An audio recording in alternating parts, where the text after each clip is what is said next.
সুপ্রিয় দর্শক, আসসালামু আলাইকুম ওয়া রাহমাতুল্লাহি ওয়া বারাকাতুহু। পবিত্র মাহে রমজানের এই শুভ সময়ে যে যেখান থেকে দেখছেন চ্যানেল 24, স্বাগত জানাচ্ছি আপনাদের প্রত্যেককেই। আমি খালিদ সাইফুল্লাহ বকশী। আর শুরু করছি আপনাদের জন্য আমাদের মাসব্যাপী বিশেষ আয়োজন আকিজ পাইপের সৌজন্যে জীবন বিধান। এই আয়োজনে প্রতিদিন কোনো একটা বিষয় নিয়ে আমরা কথা বলি। আজ আমরা কথা বলতে চাই বর, দেবর, শালিকা, দুলাভাই, এই যে আত্মীয়তার বন্ধন, এখানে আমাদের পারস্পরিক সম্পর্ক কেমন হওয়া উচিত, কিভাবে আমাদের চলাফেরা উচিত বা মুআমিলাত, মুআশিরাত, এই সকল বিষয় নিয়ে আমরা জানতে চাই, বুঝতে চাই। আর জানাতে আমাদের সাথে যোগ দিয়েছেন বিশিষ্ট আলেমে দ্বীন, বিশিষ্ট ইসলামিক স্কলার, উত্তরবাড্ডা কামিল মাদ্রাসা সম্মানিত অধ্যক্ষ ডক্টর আনোয়ার হোসেন মোল্লা আছেন আমাদের সাথে। স্বাগত আপনাকে। আসসালামু আলাইকুম। ওয়ালাইকুম আসসালাম ওয়া রাহমাতুল্লাহি ওয়া বারাকাতুহু। যে প্রসঙ্গ নিয়ে কথা বলতে চাই, মানুষ হয়তো বলতেই পারে হুজুররা এত বেশি মৌলবাদী দৃষ্টিভঙ্গি, এত বেশি রক্ষণশীল, আমরা একটু প্রাণ খুলে মন খুলে মিশবো, ঘুরবো ফিরবো, আর ইসলামের নামে হুজুরদের খালি আপত্তি। কি বলবেন? আসলে ব্যাপারটা বোধহয় এরকম নয়। ইসলাম অত্যন্ত চমৎকার, মননশীল, একটা উন্নত রুচিবোধ সম্পন্ন একটা জীবন বিধানের নাম। সেখানে সব ধরনের বিষয়গুলোকে অ্যাড্রেস করা হয়েছে অত্যন্ত চমৎকারভাবে। ঘোরাফেরার ব্যাপারও ইসলামের সুনির্দিষ্ট দিক নির্দেশনা রয়েছে, সীমারেখা রয়েছে। ঘুরতে নিষেধ নেই, কিন্তু একটা সীমারেখা মেনটেন করে ঘুরতে হবে। আত্মীয়দের সাথে সম্পর্ক রক্ষা করে আলাপচারিতা, গল্পগুজব করতেও নিষেধ নেই, কিন্তু সেখানে একটা সীমারেখা মেনটেন করে করতে হবে। কার সাথে কতটুকু সীমারেখা মেনটেন করে করা যাবে, এই বিষয়টা ইসলাম চমৎকার করে ডিফাইন করে দিয়েছে, এবং যেটা করেছে সেটা মানুষের জন্য, যেটার মধ্যে কল্যাণ, সেটাই করেছে। তো এখন আপনি যেটা বলেছেন যে আমরা একটু আনন্দ ফুর্তি করবো, হুজুরদের বাধারা তো হুজুরদের না, হুজুরদের তো কোনো সমস্যা নেই। বরং হয়েছে কি, এই যে অবাধ মেলামেশা করতে গিয়ে যে হাজার হাজার মেয়েরা ধর্ষিতা হচ্ছে, হাজার হাজার মেয়েরা মানে দেখা যায় যে মানে পালিয়ে যাচ্ছে, পরকীয়ায় জড়ানো হয়েছে, তো হুজুরদের তো কোনো লস নেই, লস তো আপনাদেরই হচ্ছে। হুজুররা যেটা করেছেন সেটা হলো যে একটা সঠিক দিক নির্দেশনা দিয়ে আপনাদের সংসারটাকে শান্তিপূর্ণ রাখতে চেয়েছেন। আপনাদের পরিবারে যেন ঝামেলা না হয় সেটা আপনারা মানে ওনারা এই দিক নির্দেশনা দিয়ে সেটা করতে চান। আপনার ওয়াইফ যদি আরেকজনের সাথে পরকীয়া করে চলে যায়, হুজুরের তো কোনো ক্ষতি নেই। আপনার মেয়ে যদি অন্য কারো কাছে চলে যায়, হুজুরের তো কোনো ক্ষতি নেই। অন্য সমাজের একজন লোক যদি, একটা মেয়ে যদি ধর্ষিতা হয়, তাহলে ব্যক্তিগতভাবে হুজুরের তো কোনো ক্ষতি নেই। কিন্তু ক্ষতিটা কি? ক্ষতিটা হলো সমাজের, ক্ষতিটা হলো ইসলামের। ইসলাম এসেছে শান্তির জন্যে, ইসলাম এসেছে সুন্দর একটা মানে সুকুমার বৃত্তিপূর্ণ জীবন বিধানের জন্য। প্রশ্ন করি, নতুন বউ বিয়ে হয়ে আসছে, তো তিনি পর্দা করেন, বেশ বাইরে গেলে বোরখা পরেন, যেভাবে ইসলাম বলে তাই বলেন, কিন্তু দেবর তো এত কাছের, স্বামীর আপন ভাই, যে ও তো বড় আদরের, তো ওখানে পর্দা বা অন্য কিছু দরকার নেই, কিন্তু বাইরে খুব দরকার আছে। না, ইসলাম যেটা বলেছে সেটা হলো 14 ক্যাটাগরির নারী পুরুষকে ডিফাইন করে দিয়েছে, আইডেন্টিফাই করে দিয়েছে যে এই 14 ক্যাটাগরির সামনে যখন যাবে, তখন তাদের শুধু যেটা আমরাকে বলি সতর, শুধু সতর ঢাকলেই চলবে, হিজাবের প্রয়োজন নেই। আর এই 14 ক্যাটাগরির বাইরে যে সমস্ত জায়গায় যাওয়া লাগবে, সেসব জায়গায় অবশ্যই হিজাবের প্রয়োজন রয়েছে। এবং একটা বিষয় কিন্তু, যে ইসলাম মেয়েদেরকে কি ঘরের মধ্যে আবদ্ধ করে রাখতে বলেছে কি না, যে তারা বাইরে বেরোতে পারবে না, অন্য কারো সামনে যেতে পারবে না, যেটা দীর্ঘদিন থেকে এই কনসেপ্টটা কেউ কেউ চালানোর চেষ্টা করেছিলেন, বিশেষ করে আমাদের মধ্যে আমাদের হুজুরদেরও একটা অংশ চালানোর মানে এই চেষ্টাটা করেছেন, এটা ইসলামের সাথে মানানসই নয়, ইসলামের সাথে সঙ্গতিপূর্ণ নয়। ইসলাম যদি মেয়েরা ঘরের মধ্যেই থাকবে, এটাই যদি ইসলামের বিধান হতো, এটাই যদি ইসলামের দৃষ্টিভঙ্গি হতো, তাহলে পর্দার বিধান নাজিল হতো না। দেবরের সঙ্গে ওই যে শরীয়তের সীমারেখা যেটুকু মেনটেন করার কথা সেটুকু মেনটেন করে করবে। শরীয়তের সীমারেখা বলতে পর্দা যেটুকু আছে সেটুকু করবে। পর্দার মধ্যে দুইটা, একটা হলো আজিমত, একটা হলো রুখসত। আজিমত হলো একেবারে মানে চোখ দুটি খোলা রেখে পুরা মানে চেহারা, পায়ের মানে তালু, হাতের তালু, মানে আঙ্গুল, এগুলো সব ঢেকে রাখা হলো আজিমাত।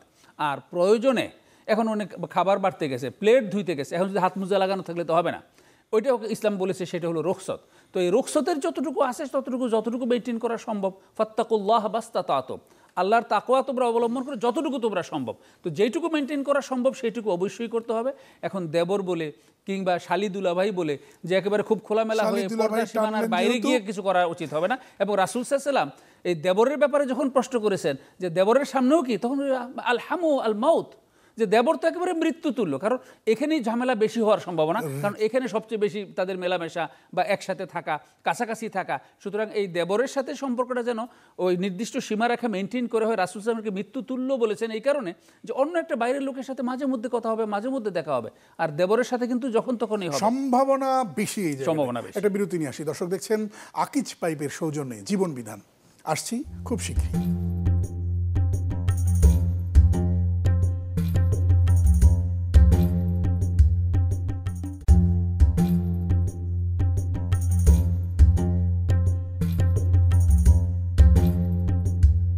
স্বাগত আর একবার, সাথে ছিলেন অসংখ্য ধন্যবাদ।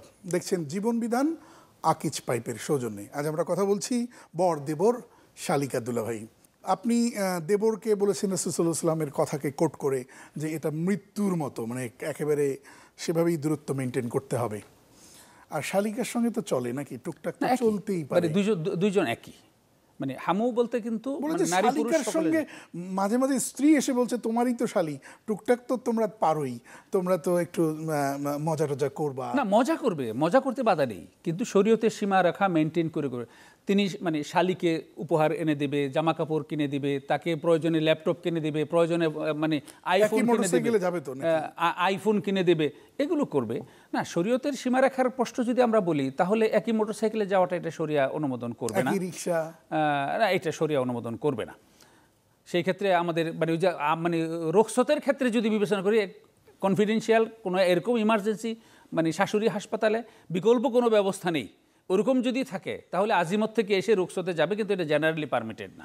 দেবরের সঙ্গে যেমন সম্ভাবনা বেশি, শালিকার সঙ্গেও তো সম্ভাবনা বেশি। এই জন্যই দুইটাকেই কিন্তু হামুর মধ্যে কিন্তু দুইটাই অন্তর্ভুক্ত, দেবর এবং শালি দুইটাই কিন্তু এটার মধ্যে অন্তর্ভুক্ত। সমস্যাটা কোথায়? এত ক্লোজ মানুষ একটু মিশলো টিশলো, সমস্যাটা কোন জায়গায় গিয়ে বাঁধতে পারে? না, মিশলে সমস্যা নেই। যেটা হয়, মিশাটা যখন মাত্রাতিরিক্ত হয়ে যায় এবং যখন সেখানে কোনো বাইন্ডিংস থাকে না, আপনি দুইটা তার যখন পাশাপাশি চলে, আপনি কেবল দিয়ে মানে কারেন্টের তারের মধ্যে তামার তার আপনি কেবল দিয়ে দিতে হয়, যেখানে গিয়ে আপনি আগুন জ্বালাইতে চাইবেন সেখানে তারটা আপনি উপরে কেবলটা খুলে দুইটাকে একসাথে করে দিবেন, আগুন জ্বলে উঠবে। ইসলাম কিন্তু বলেছে সকল নারী পুরুষ। একটু যুক্ত করে দিই, বাংলাদেশের আইন কিন্তু বলে উভয়ই যদি প্রাপ্ত বয়স্কা হয় আর তাদের একে অপরের সম্মতির ভিত্তিতে যদি ওই আগুন জ্বলার যে বিষয়টা বলেছেন সেটাও যদি ঘটে, আর যদি কেউ আপত্তিকর অবস্থায় তাকে দেখতে পায় তাহলে সে মামলা করতে পারবে, এবং মামলা করতে সম্ভবত 100 টাকা জরিমানা। এই হলো আইন। আসলে ব্যাপারটা হলো, আমাদের বাংলাদেশে যে আইনটা করা হয়েছে এটা তো শরিয়ার আলোকে করা হয় নাই, কোরআন সুন্নাহর আলোকে করা হয় নাই, এটা ব্রিটিশ লকে বেস ধরে একটা আইন করা হয়েছে। লিগ্যালি আপনার মানে এটা পারমিটেড, কিন্তু আপনি আইডিওলজিক্যালি শরিয়ার দৃষ্টিকোণ থেকে এটা মোটেই পারমিটেড নয়। শরিয়া অবশ্যই সেখানে কতগুলো সীমারেখা মেনটেন করে দিয়েছে, সেই সীমারেখার আলোকে যদি আপনি সেটা না করেন তাহলে কিয়ামতের দিন অবশ্যই এই জন্য সাজা পেতে হবে, শাস্তি পেতে হবে। এবং শরিয়া ল যদি বাস্তবায়ন করা হতো আমাদের দেশে তাহলে এটা শাস্তিযোগ্য অপরাধ হতো। আপনি শরিয়া আইন শব্দটা নিয়ে আসলেন। এই শরিয়া আইন শব্দটা যখন বলা হয় বা কোনো আলেম ওলামারা আমরা বলে থাকি, তখন এদেশের কিছু খুব জ্ঞানী, খুব বড় রাজনীতিবিদ বা খুব বেশি বুদ্ধিজীবী তারা একটু মুচকি হেসে একটু তাচ্ছিল্যের সাথে বলে শরিয়া আইন। না, এটা তারা বলেন এবং এটা তাদের উদ্দেশ্যমূলক একটা কথা, কারণ তারা জানে যে শরিয়া আইন যদি এখানে প্রতিষ্ঠিত হয় তাহলে তারা ঘুষ খেতে পারবে না, তারা দুর্নীতি করতে পারবে না, মদের বোতল খেতে পারবে না, তারা মানে অবাধ মেলামেশা করতে পারবে না, এই জিনিসগুলো সব বন্ধ হয়ে যাবে বলে এটাকে তারা একবার পরিকল্পিতভাবে এটার থেকে তারা জাতিকে দূরে রাখার জন্য প্রাণপণ চেষ্টা তারা করে যাচ্ছে। কারণ এই সুবিধাগুলো তারা ভোগ করছে, পাশ্চাত্য কায়দায় এই সুবিধাগুলো কিন্তু পাচ্ছে।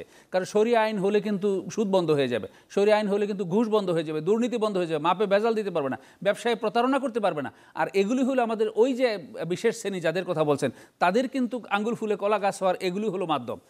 লিভ টুগেদার, গেট টুগেদার, এই জাতীয় যে বিষয়গুলো আছে, তো এই বিষয়গুলো তো ইসলামী শরিয়া যখন আসবে তখন করতে পারবে না, তখন পরিশীলিত একটা জীবনে চলে আসতে হবে। তো এই উচ্ছন্ন জীবনটা তারা ভোগ করতে পারবে না, এই কারণে তারা বিরোধিতা করে, অথবা তারা শরিয়া আইন সম্পর্কে তাদের কোনো ধারণাই নেই, এই কারণে বিরোধিতা করে। এই শরিয়া আইন না থাকার কারণে আজকে ধর্ষণ বেড়েছে, আজকে জেনা ব্যভিচার বেড়েছে, আজকে পরকীয়া বেড়েছে, ঘরে ঘরে অশান্তি হয়েছে, ছেলেমেয়েরা কথা শুনতেছে না, এমনকি নিজের স্ত্রী কথা শুনতেছে না, স্বামী স্ত্রীকে ঘরে রেখে অফিসের মানে তার কলিগের সাথে পরকীয়ায় জড়িয়ে পড়ছে।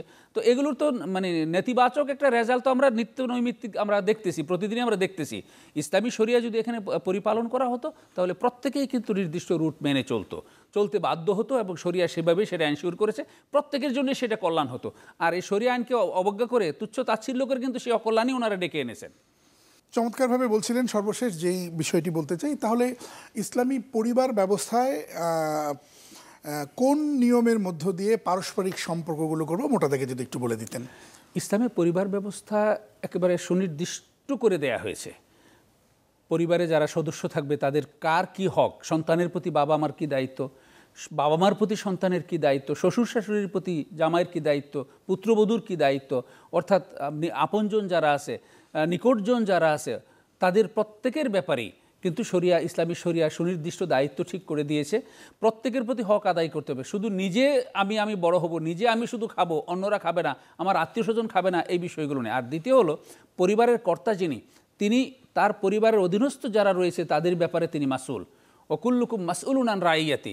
তিনি তার এই পরিবারের সকল যারা রয়েছে তাদের প্রপার বেড়ে ওঠা, তাদের নার্সিং, তাদের তারবিয়াত, তারা ভালো মানুষ হিসেবে যেন গড়ে ওঠে, ইসলামী আদব আখলাক যেন হয়, পরিবারের জন্য একটা ইসলামী পরিবেশ গড়ে ওঠে, ছেলেমেয়েরা যেন শরীয়তের সীমারেখা মেনটেন করতে অভ্যস্ত হয়, এই বিষয়গুলো মেনটেন করার দায়িত্ব কিন্তু পরিবার কর্তার উপরে দিয়েছে, এইভাবে তাদেরকে গড়ে তোলার।